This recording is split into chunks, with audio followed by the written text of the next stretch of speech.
Os irmãos devem ter percebido, toda a nossa liturgia hoje está baseada no livro dos Salmos, desde o Salmo 11 até depois com o Salmo 15 e agora com o Salmo 16. Os irmãos também devem ter percebido que nossos hinos, nossos louvores nessa manhã, eles têm pelo menos 3 ideias: oração, glorificação e esperança. E é o que nós vamos ver aqui nesse salmo. Aquele primeiro hino que nós cantamos hoje é muito emocionante para mim. Dirijo a Ti, Senhor, a minha oração. Porque só o Senhor conhece o nosso coração. Mas esse é o consolo, esse é o conforto. O Senhor conhece o nosso coração. Os outros cânticos também nos levaram a pensar o que é glorificar o Senhor pelo seu poder. Que poder é o poder do nosso Senhor?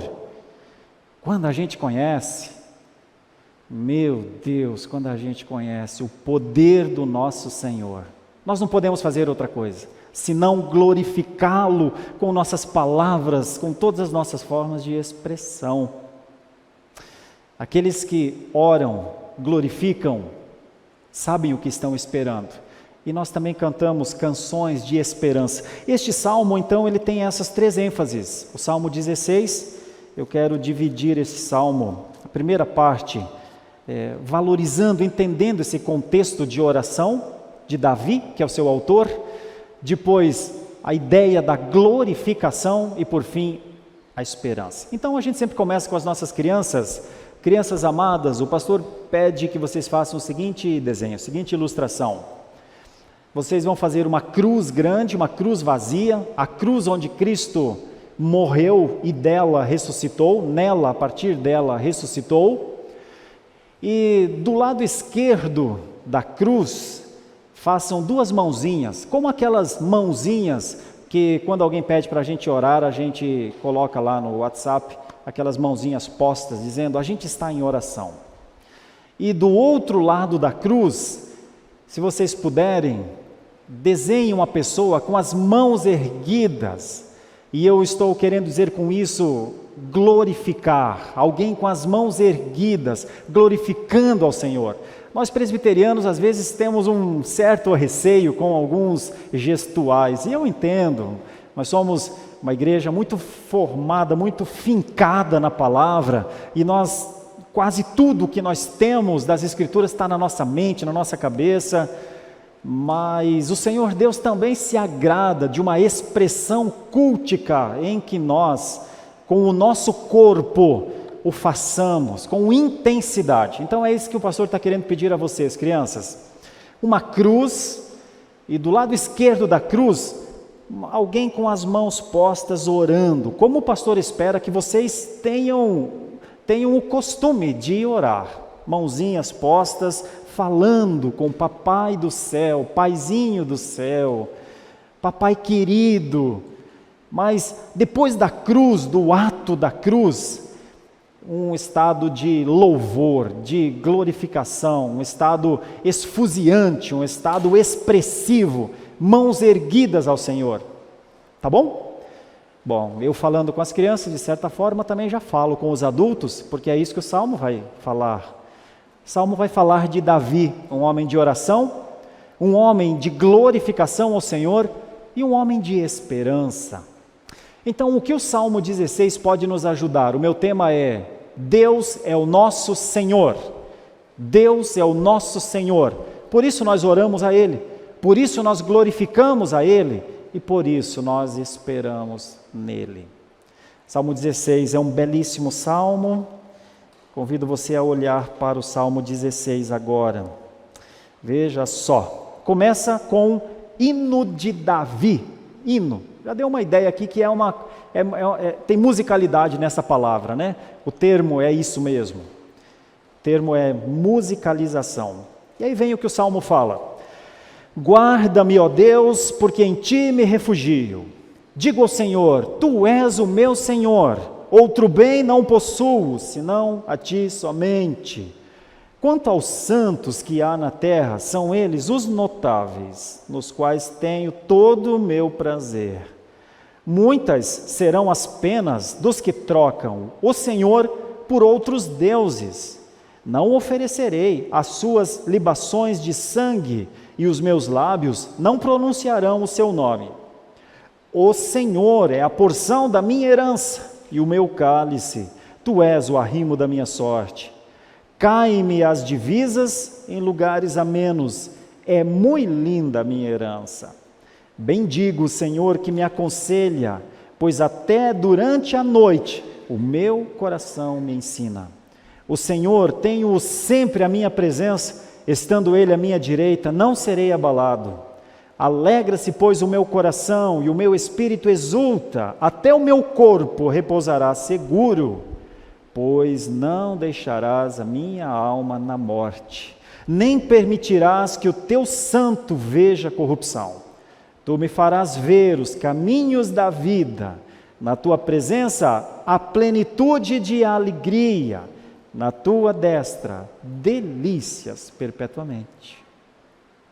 Senhor Deus, fala aos nossos corações por sua palavra. Saímos de nossas casas para te adorar nessa manhã. Agora estamos diante de uma palavra poderosa. Nossa oração, que o teu Santo Espírito a aplique de acordo com a tua soberana vontade aos nossos corações. Em nome de Jesus. Amém.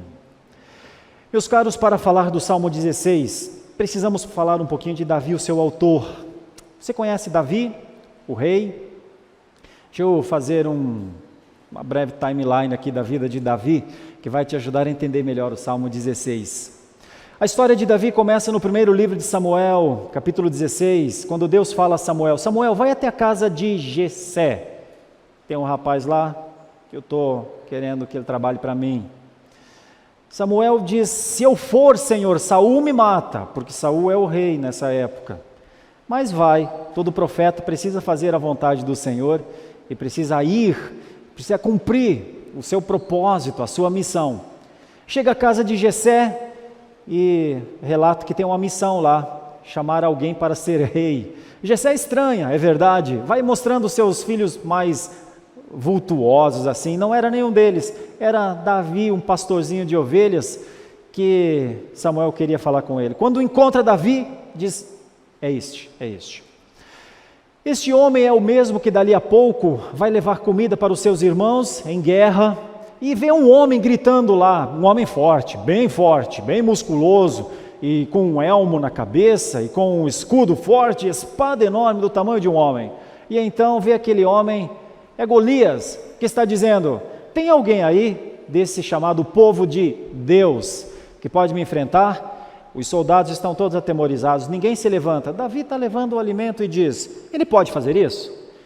Ele pode fazer isso contra o povo de Deus? Será que quando ele faz isso, ele não ofende a Deus, ao Deus do povo? Ele não pode fazer isso, minha gente. Mas todos dizem: a gente também acha que ele não poderia fazer isso, mas quem vai enfrentá-lo? Não tem ninguém? Então vou eu mesmo.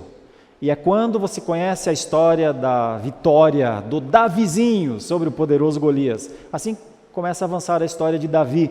Davi é reconhecido por sua coragem depois de matar o gigante, e então ele vai para o reino tocar uma harpa para acalmar o espírito do rei. Mas a sua fama se espalha, ele logo se torna um comandante militar do rei, e começa então a sua trajetória. A sua trajetória é cheia de sucesso, mas a sua trajetória também é cheia de dramas. Esse é Davi.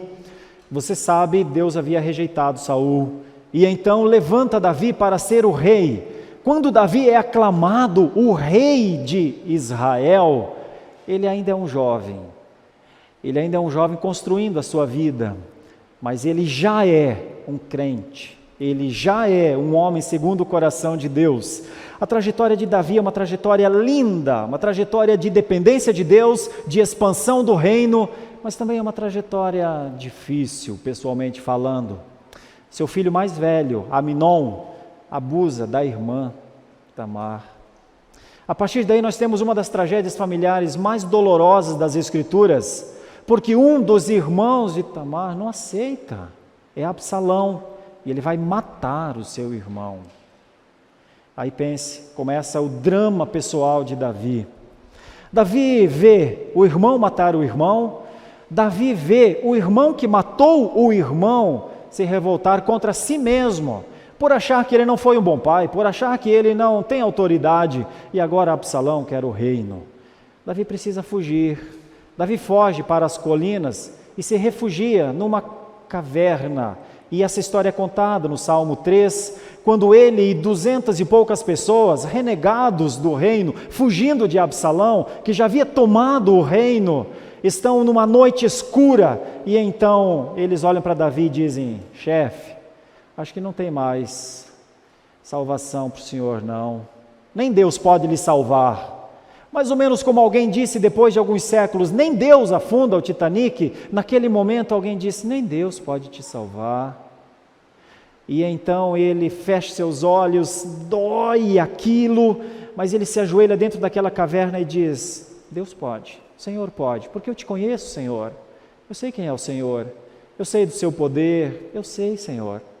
E então nós temos um agir protetor de Deus. Davi não é morto, os milhares que se acamparam contra Davi não conseguiram alcançá-lo, e Absalão é derrotado, mas a derrota do filho é a segunda maior dor do rei.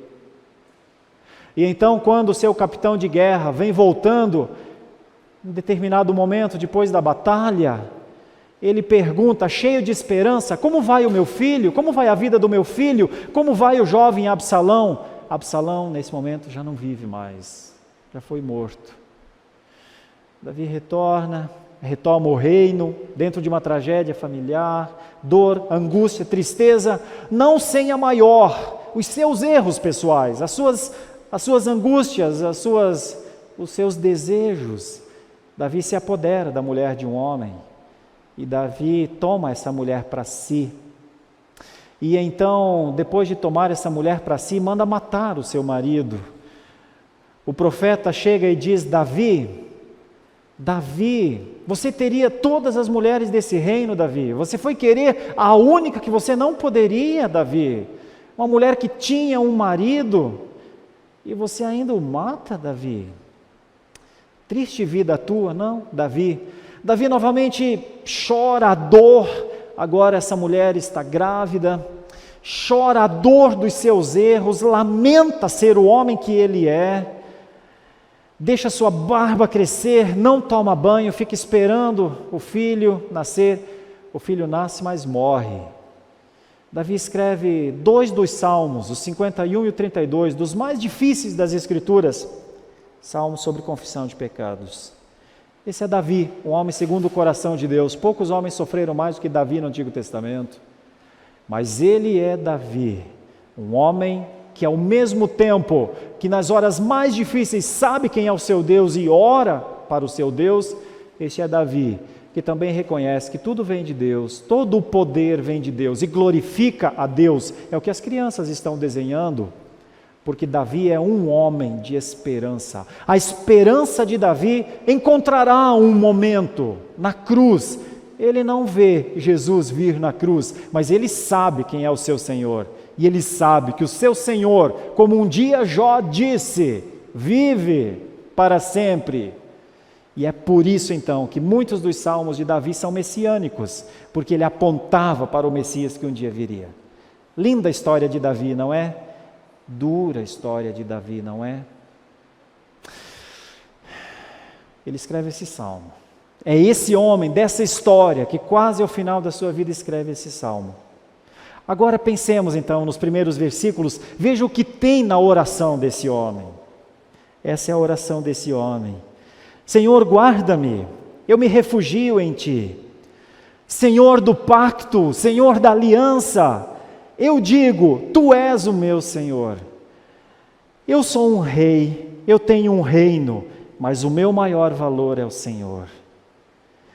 Eu não estou sozinho na terra, estou no versículo 3. Há muitos na terra, eles são os notáveis, aqueles que o Senhor Deus vê, aqueles que o Senhor Deus nota, aqueles que o Senhor Deus vê, nota, levanta, e eles se tornam notáveis na terra. Essa é a oração de Davi, nos quais eu me alegro. Davi começa a falar de uma comunhão com os seus irmãos. Davi começa a falar de uma vida que eles juntos têm com o Senhor. Davi não é o único a orar no reino. Os cristãos ou os crentes oram. Eles ainda não podem ser chamados cristãos naquela época, mas de crentes eles podem ser chamados.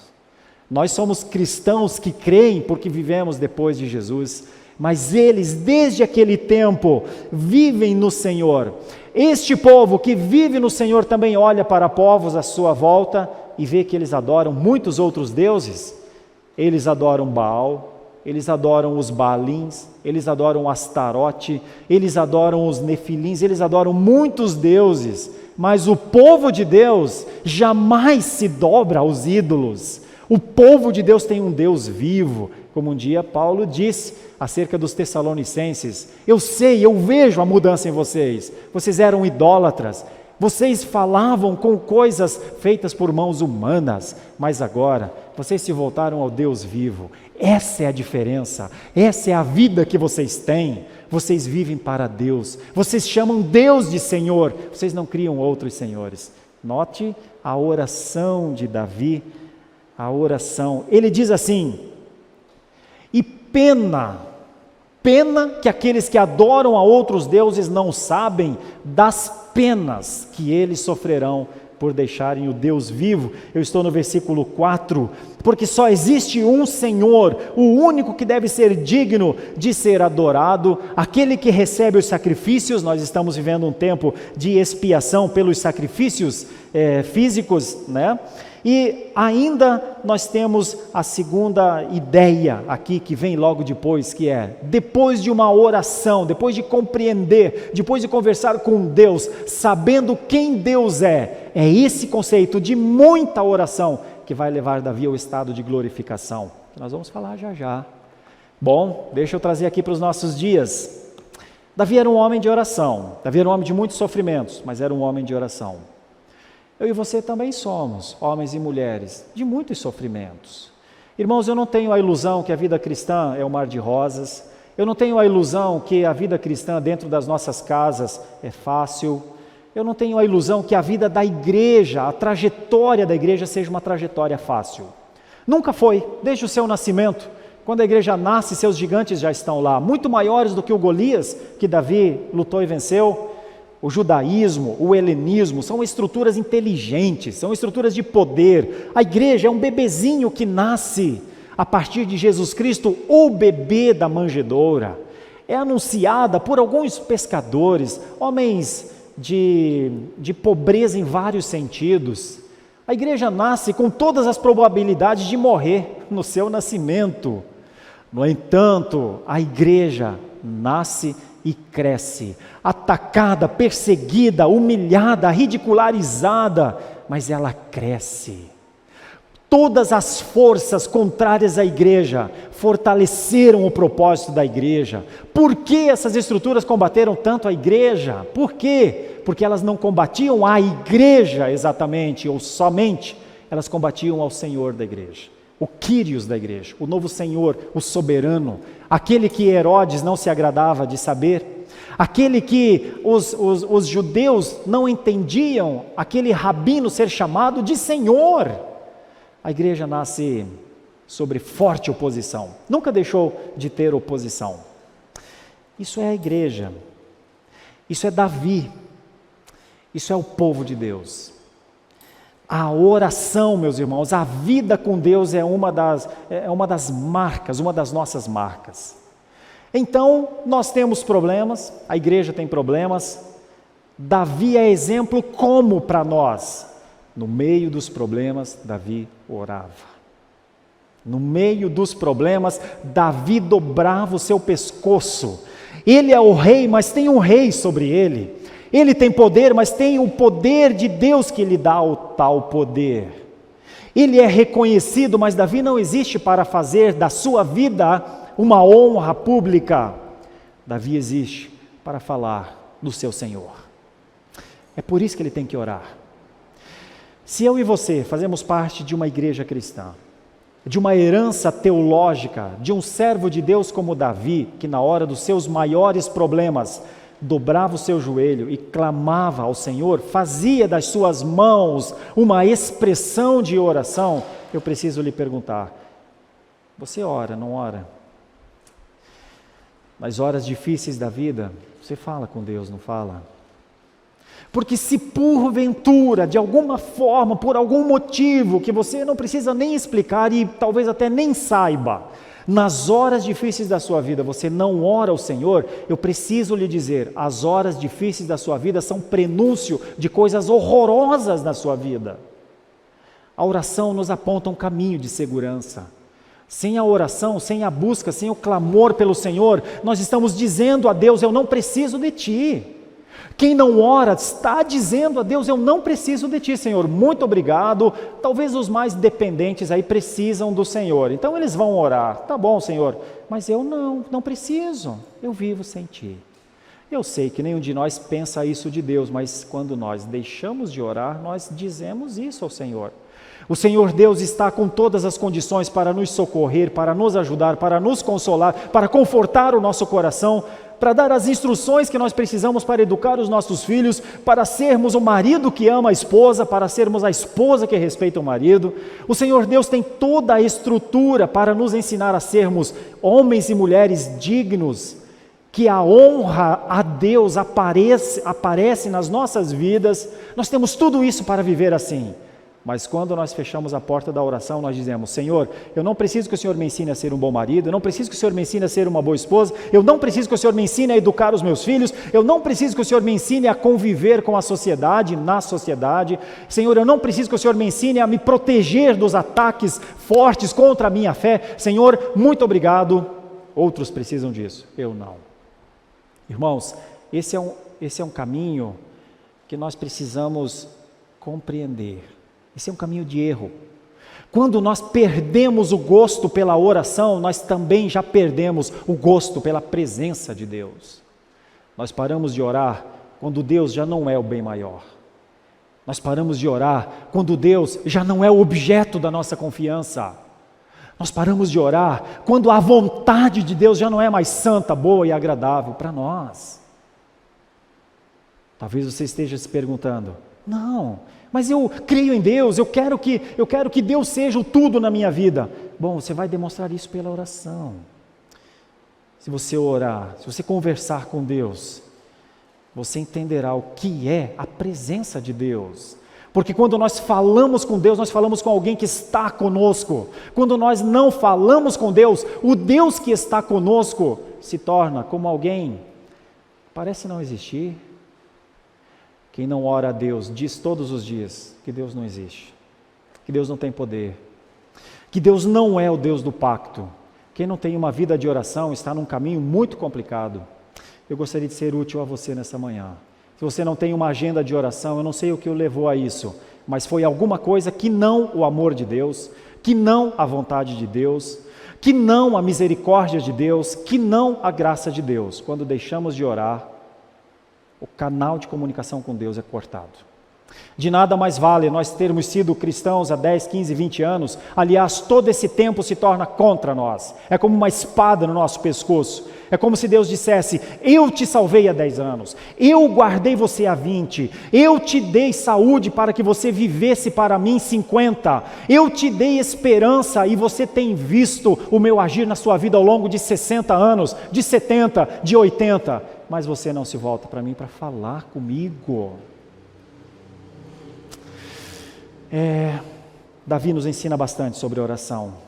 Eu gostaria muito que o exemplo de Davi fosse útil a nós nessa manhã. E se porventura nós não oramos ao Senhor com frequência, confessemos esse pecado diante do Senhor, para voltar a orar. A segunda parte vem a partir do versículo 4 para frente, mas ela avança, é no 7 que nós temos a ênfase maior. É quando Davi usa algumas palavras importantes como bendigo o Senhor que me aconselha, pois até durante a noite o coração me ensina, o Senhor, e novamente nós temos esse termo em caixa alta para informar que é o Deus do pacto, tenho sempre na minha presença, estando Ele à minha direita, não serei abalado, alegra-se o meu coração e o meu espírito exulta. Meus irmãos, quem tem vida de oração com Deus, começa a expressar o que é uma vida com Deus. Uma vida com Deus é um fortalecimento que vem dele para que haja o canto, para que haja a celebração, para que haja a exultação. Exultação é uma palavra ainda mais forte do que exaltação. porque exultação tem a ver com o meu coração, com a alegria da salvação no coração, com a palavra doce que sai da boca, com a palavra de testemunho de quem é o nosso Deus. Meus irmãos, exultação é sinônimo de evangelização, porque quem exulta no Senhor, quem glorifica o Senhor, expressa ao mundo quem é o seu Deus, expressa ao mundo onde está a sua segurança. Quem exulta ao Senhor, seja com a sua voz, com seus olhos, com suas mãos, com suas roupas, com o seu trato com as pessoas, quem exulta ao Senhor é um evangelista nato. Os que exultam ao Senhor são os melhores evangelistas da igreja. Os que proclamam, os que falam, os que dizem bendito seja o nome do Senhor. Depois no Novo Testamento, esse termo bendito aqui vai se tornar uma das orações mais bonitas, o Benedictus, que nós temos lá na oração assim que Jesus nasce. Bendito seja o Senhor. Meus irmãos, de vez em quando a gente conversa sobre como deve ser a nossa vida cristã, e às vezes, com o passar do tempo, a gente vai achando que a nossa vida cristã deve ser uma vida de obediência entre o que deve ser feito e o que não deve ser feito, um entendimento lógico e racional. Ser cristão é fazer o que é certo e não fazer o que é errado. Meus irmãos, deixa eu falar uma coisa sobre dentro do fazer o que é certo. Entre as coisas que evidenciam que nós fazemos o que é certo, está a exultação. O termo é muito forte e muito profundo. É isso que Davi faz. Alegra-se, pois, o meu coração e o meu espírito exulta. Com isso eu tenho que fazer uma aplicação às nossas vidas. Irmãos, a vida cristã não é fácil. A vida cristã, já falei, é cheia de perseguição, é cheia de oposição. A vida cristã é pautada de defesas. A vida cristã é pautada de usar a inteligência para saber como é que a gente sobrevive a esse mundo terrível, como as nossas famílias sobreviverão. A vida cristã é uma vida de guerra, de batalha, mas nós temos que entender uma coisa, e é aí que está a raiz da exultação. O Senhor venceu a maior das batalhas. O Senhor é o vencedor. A maior das batalhas foi vencida e nós estamos dentro dela. Nós estávamos mortos nos nossos delitos e pecados e a vida nos foi dada. Não fomos nós que vencemos a morte, não fomos nós que vencemos o diabo, foi o Senhor. Foi o Senhor que nos transportou daquele estado de indignidade, daquele estado abaixo do conceito de humanidade. Foi o Senhor que nos trouxe de um estado de escravidão. Foi o Senhor que rompeu as algemas que estavam nas nossas mãos e hoje nós não temos nada que nos prende. Foi o Senhor que nos deu essa vitória. Se o Senhor nos salvou mesmo, meus irmãos, nós precisamos sempre ter em mente aquilo que os santos de todas as tribos, raças e nações fazem lá em Apocalipse 4. Eles estão o tempo inteiro dizendo: Santo, Santo, Santo é o Senhor, Rei dos reis, Senhor dos senhores. Digno, digno, digno é o Cordeiro de abrir o livro, porque Ele foi morto, porque Ele venceu a morte. Irmãos, a nossa vida tem que ser uma vida de louvor, tem que ser uma vida de glorificação. Às vezes nós dizemos: tudo bem, pastor, orar eu oro, mas cantar, celebrar a todos os pulmões, eu não tenho esse temperamento. Pois eu digo para você, deveríamos ter. Nossos cultos precisam ser cultos celebrativos. Nós celebramos um Deus vivo, que nos salvou para que nos tornássemos vivos, que nos colocou dentro de uma redoma de proteção, com uma condição de sobrevivência espiritual. Ah, meus irmãos, só tem um pontinho que deve permanecer em nós de tristeza, é pelos nossos pecados. Fora isso, alegria, canto, louvor, júbilo. Fora isso, como um dia quando Davi voltou de uma das batalhas e celebrou tanto, mas tanto, que ele foi até corrigido por sua esposa. Mas é como se Davi dissesse: você não tem ideia, Mical, você não tem ideia do que Deus faz. Eu conheço o poder de Deus, eu não tenho como dar limite ao louvor, sabendo quem é o meu Deus. Aqueles que conhecem o seu Deus têm um dever de exultar, um dever de celebrar. É claro que isso também não são só expressões físicas, a nossa alma precisa regozijar. As certezas da salvação, a certeza da glória de Deus, a certeza do amor de Deus, Ele é o nosso Pai, nós somos filhos do Senhor, nenhum de nós será um dia ex-filho do Senhor. Isso deve nos levar à alegria que a salvação nos dá. Meus irmãos, uma das marcas da igreja é a sua felicidade no Senhor, é a sua bem-aventurança, como nós dizemos no Sul, a sua trifelicidade. Um bem-aventurado é 3 vezes feliz. Pensa. Por isso, se você tem uma caminhada cristã, que se você olhar para trás, você perceber, olha, engraçado, eu não estou encontrando alegria cristã na minha vida, eu queria muito pedir a você que reconsiderasse. Porque se tem alguém que tem motivo para uma felicidade verdadeira, é você. Deixa eu ir para o último ponto, que é importante, fundamental para entender por que é que Deus é nosso Senhor. Do versículo 10, o versículo 10 e o 11, começam a mostrar uma segurança na esperança, pois não deixarás a minha alma na morte, nem permitirás que o teu santo veja corrupção. Tu me farás ver o caminho da vida, ou os caminhos da vida.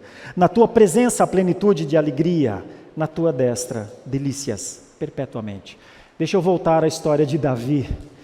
É um homem idoso, sofrido, é um homem que vê o reino aumentar, mas é o homem que diz, Senhor, o Senhor é tão poderoso e tão grande, eu quero construir um templo para o Senhor. E Deus chega para ele e fala assim, filho, você é tudo isso mesmo, mas você tem muito sangue nas mãos, não será você.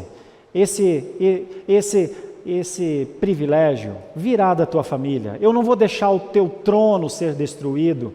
Se a sua descendência continuar a me adorar, eu vou manter o trono da tua casa, mas não. Mais ou menos como um dia Deus disse a Moisés, Moisés, você foi um grande homem para mim, você trabalhou muito para mim, você libertou o povo para mim, mas a sua caminhada vai até o Monte Pisga, você vai olhar para a terra de Canaã, mas quem vai levar para lá é um sucessor seu, o meu povo será conduzido por Josué. Eles vão entrar em Canaã, mas suba o monte, veja, e aí pode morrer. Foi mais ou menos isso, Davi morre no final da vida, ainda com alguma coisa querendo fazer para o Senhor, mas o Senhor diz, não, fisicamente aqui termina o seu ministério, filho. Agora daqui para frente são os outros. E então Davi avança espiritualmente para uma esfera além da esfera física, e esse salmo parece dizer, a minha alma não vai morrer. Essa é a esperança de Davi, que coisa linda isso, a minha alma não vai morrer, a minha alma viverá, a minha alma está no Senhor.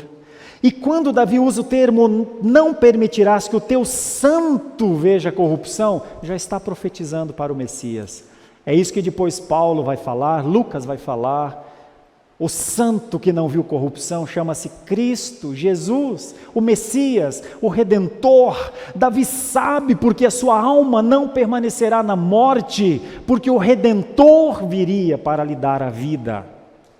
O Redentor, o caminho, olha essa expressão, tu me farás ver os caminhos da vida. Lembrem que Jesus um dia disse aos seus discípulos, eu sou o caminho, lembrem. Olha o quanto Davi está conectado com a história da redenção.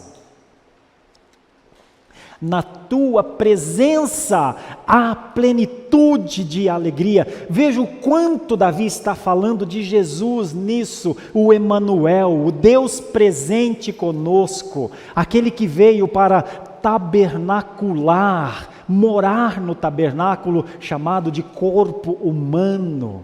Vejam o quanto Davi está falando dos galardões da presença de Deus, do cuidado de Deus, e ele sintetiza todas essas palavras, todas essas ideias no termo delícias, perpetuamente. Veja que se nós não tivéssemos pensado em nada do Salmo, só no perpetuamente, a última palavra do Salmo, nós teríamos uma ideia de esperança de vida eterna.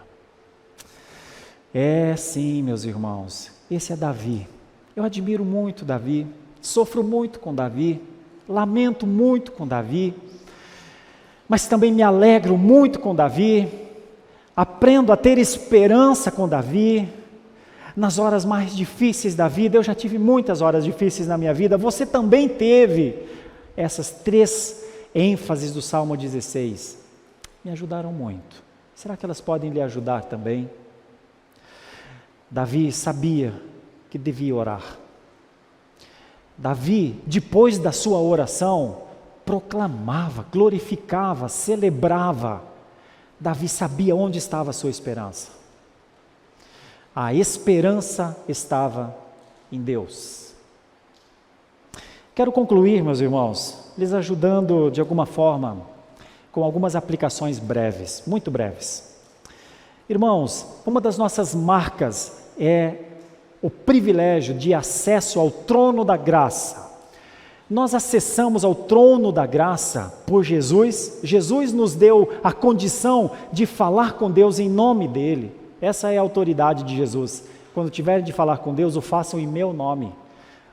Por que a nossa oração deve ser uma prática contínua? Porque o autor bíblico disse que muito pode, por sua eficácia, a súplica do justo. Nossas orações são em nome de Jesus. Nossas orações não são pedidos como uma criança faz ao pai, ao Papai Noel. Não são exigências que alguém faz como se estivesse conversando com um amigo. As nossas orações são súplicas em nome de Jesus. A verdadeira oração tem o mérito de Jesus nela. Toda vez que alguém orar a Deus, estará trazendo o mediador para a conversa. Todas as vezes que alguém deixar de orar, diz assim, não sei se estou precisando tanto de um mediador, não.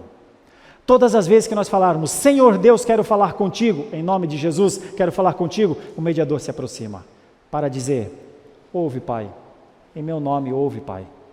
Todas as vezes que nós nos envolvemos em oração, nós movimentamos uma área espiritual, além do nosso poder e da nossa condição. Então, todas as vezes que nós oramos ao Senhor, nós avançamos para o campo das promessas de Deus. Vê como é importante orar? Vê o quanto é necessário orar?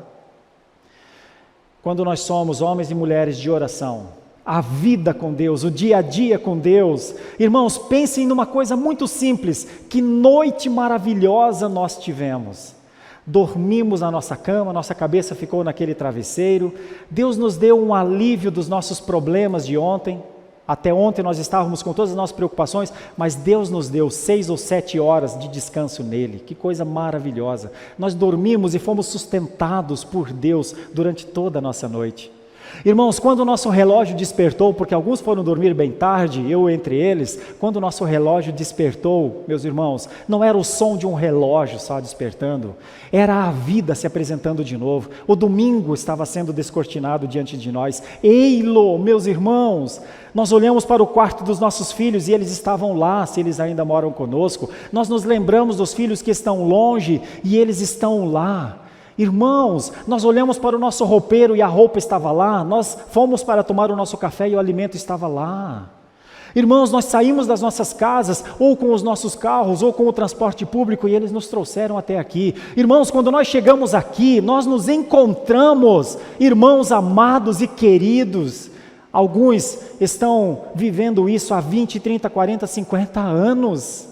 Irmãos, como nós podemos ficar sem dizer santo é o teu nome, glorificado seja o teu poder, tu és santo e digno de ser adorado, glorificado seja, Senhor, por mim nessa manhã. Como nós podemos viver sem fazer isso, meus irmãos? Santo Deus, como nós podemos fazer isso ou não fazer isso? Então, hoje é um dia da glória de Deus. Deus fez esse dia e nos deu para viver dentro dele. Santo é o seu nome, digno de glória e honra, porque esse dia é para a sua glória. Nós somos presenteados com a glória de Deus, esse dia glorifica o nome de Deus, as leis físicas estão sendo mantidas, o cosmos está sendo mantido para a glória de Deus. Seja glorificado, Senhor, glorifica também. É por essas coisas que nós esperamos, porque o Senhor não erra. Se você tem dúvida sobre o que Deus pode fazer, Relembre a história da sua vida para dizer: se até aqui o Senhor me ajudou, o Senhor não foi embora da minha vida. Se até aqui o Senhor foi o nosso Deus, o Senhor não foi para outra esfera, outra dimensão. O Senhor continua aqui. Eu posso esperar nele. As promessas continuam aqui, eu posso esperar nelas. O Redentor vive e vai voltar, eu posso esperar nele.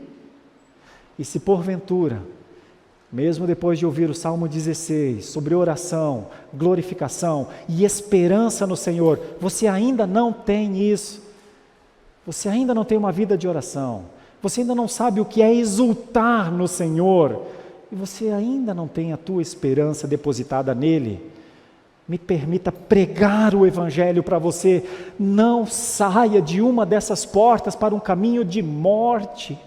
Não saia dessas portas para um caminho de perdição.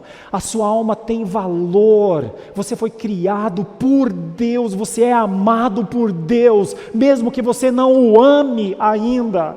Mesmo que você não cante a Ele ainda, mesmo que você não dedique a sua vida a Ele ainda, mesmo que você não consagre-se a Ele ainda, Ele é Senhor Deus de toda a existência, inclusive seu. Mesmo que você não o adore, não o glorifique, não fale com Ele, Ele é o seu Deus, e por Ele ser o seu Deus é justo, e por ser justo, se você não crer em Jesus, você vai ser condenado, e você vai pagar o maior preço da história da sua vida, porque você vai ser separado do mediador na hora que você mais precisará dele.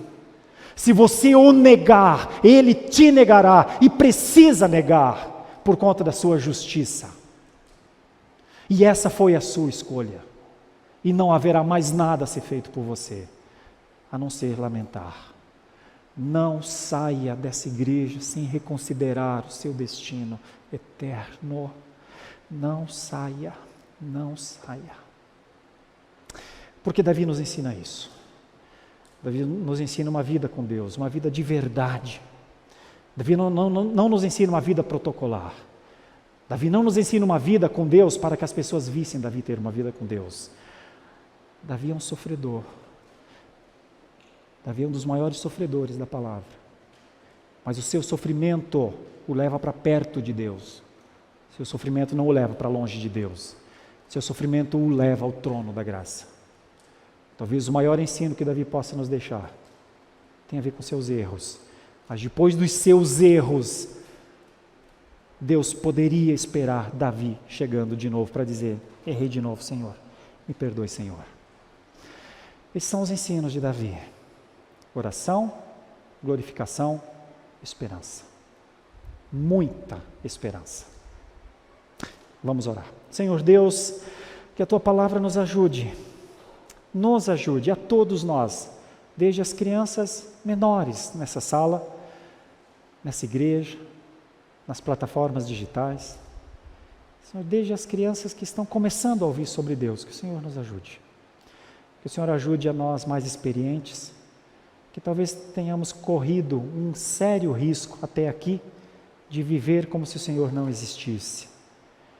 Senhor, ajuda-nos com este salmo a ver que um homem como Davi verdadeiramente orava porque sabia quem o Senhor era, glorificava porque sabia do teu poder e esperava no Senhor porque sabia que o pacto seria cumprido, o Redentor viria e veio. Nós vimos tudo isso, sabemos de tudo isso, Senhor, isso é tão forte no nosso coração, forte para nos dar uma vida de testemunho, uma vida real diante do Senhor. Uma vida verdadeira. Eu vim para que tenham vida. Essa é a palavra que está sobre nós. E essa é a vida que queremos ter. A vida eterna, a vida que transcende a morte, para que a nossa alma não permaneça na morte. Senhor, eu te agradeço por tua palavra. Eu te peço perdão, Senhor, se porventura eu não consegui explicar tudo o que a tua palavra queria dizer. Mas peço que o Senhor complete a obra com o poder do Espírito, no coração de todo aquele que o Senhor quer falar nessa manhã, pelo seu poder. Seu poder. Em nome de Jesus. Amém. Muito obrigado por nos acompanhar até o final deste vídeo. Para receber mais reflexões e ficar por dentro dos próximos conteúdos, Te convidamos a seguir as nossas redes sociais que estão na descrição. Alguns vídeos aparecerão na tela caso queira continuar nos assistindo. Abraço e até a próxima.